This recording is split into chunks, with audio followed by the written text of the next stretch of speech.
عزیز سامعین، درس حدیث شریف کی اس مجلس میں آقا دو جہاں سرور کونین صلی اللہ علیہ وسلم کے مجموعہ فرامین میں سے امام بخاری اور امام مسلم دونوں نے ہی اس روایت کو اپنی اپنی سند سے اپنی کتابوں میں درج کیا ہے۔ ایسی روایت کو جس کو امام بخاری اور امام مسلم دونوں نقل کریں اس کو متفق علیہ حدیث کہا جاتا ہے۔ راوی حضرت ابو سعید خدری رضی اللہ تعالی عنہ ہیں، وہ نقل کرتے ہیں کہ نبی آخر الزمان صلی اللہ علیہ وسلم نے ارشاد فرمایا کہ میرے صحابہ کو برا بلا نہ کہنا، کیونکہ اگر تم میں سے کوئی احد پہاڑ کے برابر بھی سونا راہ خدا میں خرچ کر دے تب بھی وہ اجر و ثواب میں صحابہ اکرام کے ایک مد یا آدھا مد یا تھوڑا، یعنی تھوڑا، آدھا مد سے مراد تھوڑا، بہت صدقہ و خیرات کی برابری بھی نہیں کر سکے گا۔ یہ روایت بخاری اور مسلم میں نقل کی گئی۔ اس حدیث مبارکہ میں صحابہ اکرام رضوان اللہ علیہ مجمعین کی حقانیت کو بیان کیا گیا ہے۔ یہ ایک مسلم حقیقت ہے کہ بیٹے کے اندر باپ کے اور شاگرد کے اندر استاد کے آثار ظاہر ہوتے ہیں، اور جو بھی زیر تربیت ہوتا ہے، جس کے زیر تربیت ہوتا ہے، اس کے اثرات نہ چاہتے ہوئے اس میں ظاہر ہوتے ہیں۔ ایک عربی کا مقولہ ہے الولد سر لابیہ، کہ بیٹا اپنے باپ کے اخلاق و عادات کا رازداں ہوا کرتا ہے۔ بالکل یہی کیفیت استاد کے شاگرد اور نبی کے اصحاب کی ہوتی ہے۔ نبی آخر الزمان صلی اللہ تعالی علیہ وسلم اپنی ذات میں پوری انجمن اور اپنی ذات میں بے انتہا صفات کے مالک تھے، اور بہت کمال کی صفات سے متصف تھے۔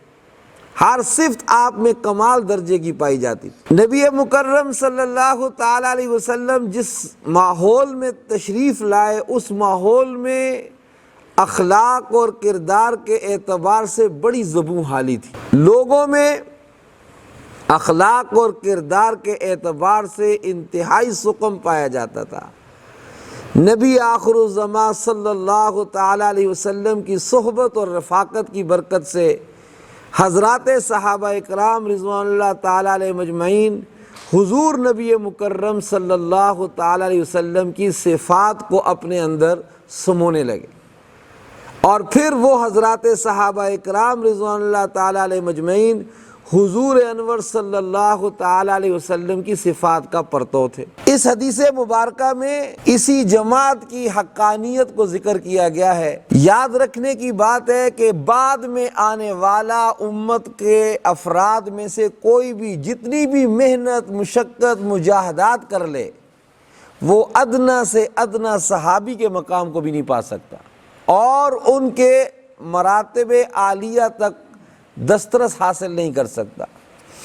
اللہ رب العزت نے حضور نبی مکرم صلی اللہ علیہ وسلم کی صحبت اور رفاقت کی برکت سے ان کو وہ مرتبہ اور مقام عطا فرمایا کہ بعد میں آنے والا کوئی بھی اس مقام کو نہیں پا سکتا۔ حضرت تھانوی نور اللہ مرقدہ سے کسی نے پوچھا کہ بھی اگر ہم حضور کے فرامین پر عمل کریں تو ہمارا مرتبہ وہ نہیں ہو سکتا آج بھی اگر ہم حدیثیں پڑھ کے وہ حاصل کرنا چاہیں؟ تو فرمانے لگے بھائی یہ سب چیزیں صحبت کی برکت سے ہیں، صحبت کی برکت سے ہیں۔ حضرات صحابہ کو یہ جو مقام اور مرتبہ ملا یہ بھی صحبت کی برکت سے ملا۔ کسی نے حضرت عبداللہ ابن مبارک رحمۃ اللہ علیہ سے پوچھا کہ عمر بن عبدالعزیز رحمۃ اللہ علیہ کا مرتبہ اور مقام زیادہ ہے یا حضرت معاویہ رضی اللہ تعالیٰ عنہ کا؟ تو حضرت عبداللہ ابن مبارک رحمۃ اللہ علیہ نے فرمایا ارے میاں تم امیر معاویہ رضی اللہ تعالیٰ عنہ کی بات کرتے ہو، عمر بن عبدالعزیز رحمۃ اللہ علیہ ٹھیک ہے بہت عادل بڑی صفات کے مالک تھے، حضرت معاویہ رضی اللہ تعالیٰ عنہ نے حضور کی رفاقت میں جو جہاد اور قتال کیا، ان کے گھوڑے کی نتنوں کو جو خاک لگی نا حضور کی رفاقت میں، عمر بن عبدالعزیز اس خاک کو بھی نہیں پا سکتے۔ حضرات صحابہ کا بڑا مرتبہ اور مقام ہے۔ صحابی ہر اس شخص کو کہا جاتا ہے جو نبی مکرم صلی اللہ علیہ وسلم سے ایمان کی حالت میں ملے اور حالت اسلام ہی پر فوت یا شہید ہو جائے، اس کو صحابی کہا جاتا ہے۔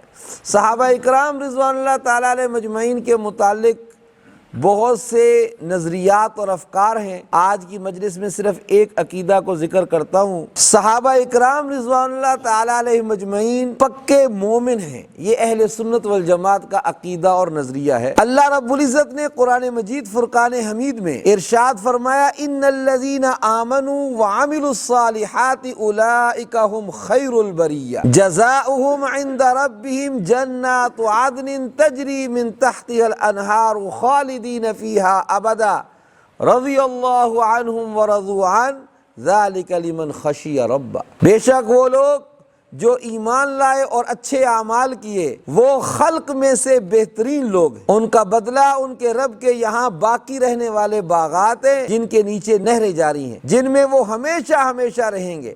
اللہ تعالیٰ ان سے راضی ہوا اور وہ اللہ سے راضی ہوئے۔ یہ اس شخص کے لیے ہے جو اپنے رب سے ڈرتا ہو۔